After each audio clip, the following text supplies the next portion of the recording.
Hi friends, నటుడిగా ఎన్నో ఏళ్ల పాటు తన హాస్యాన్ని ప్రేక్షకులకు పంచి ఆ తర్వాత డైరెక్టర్గా, నిర్మాతగా ఇండస్ట్రీలోని ఎవరూ చూడని హైట్స్ చూసేసి అంతే వేగంగా ఎవరూ చూడనటువంటి లోతులకు వెళ్ళిపోయారు పద్మనాభం గారు.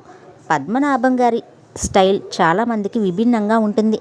ఆయన తీసిన దేవతా సినిమా ఎంత పెద్ద విజయం సాధించిందో అందరికీ తెలుసు. ఆ తర్వాత అలాగే పెద్ద హీరోలతో కాకుండా ఎన్నో ప్రయోగాలు చేసి ఆర్థికంగా చితికిపోయారు.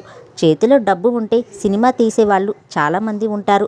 పద్మనాభం గారు తీసిన సినిమాల విషయానికి వస్తే ఒకటి విజయం సాధిస్తే మరొకటి పరాజయం, ఇలా ఒకటి తర్వాత ఒకటి అనేక సినిమాలు ఆయనకు కొద్దిగా కలెక్షన్స్ పరంగా బాగా ఉందనుకునేలోపు మరొకటి ఫ్లాప్ అయి ఎదురొచ్చేది.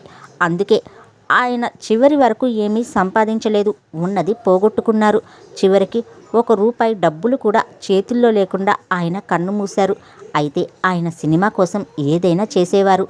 ఎంతలా అంటే ఆయన తీసిన 4 సూపర్ హిట్ సినిమాలలో ఒక సినిమా విడుదల చేయడం కోసం ఒక వ్యక్తి దగ్గర 60,000 కోసం ఆయన ఒక సినిమానే తాకట్టు పెట్టారు.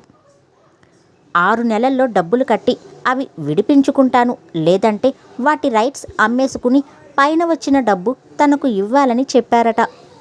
కానీ అనుకోకుండా 6 నెలల్లో డబ్బులు తిరిగి ఇవ్వలేకపోవడంతో సదరు ఆ వ్యక్తి ఆ సినిమా యొక్క రైట్స్ని 3 లక్షల రూపాయలకు అమ్ముకుని పద్మనాభం గారికి ₹1 కూడా ఇవ్వలేదట.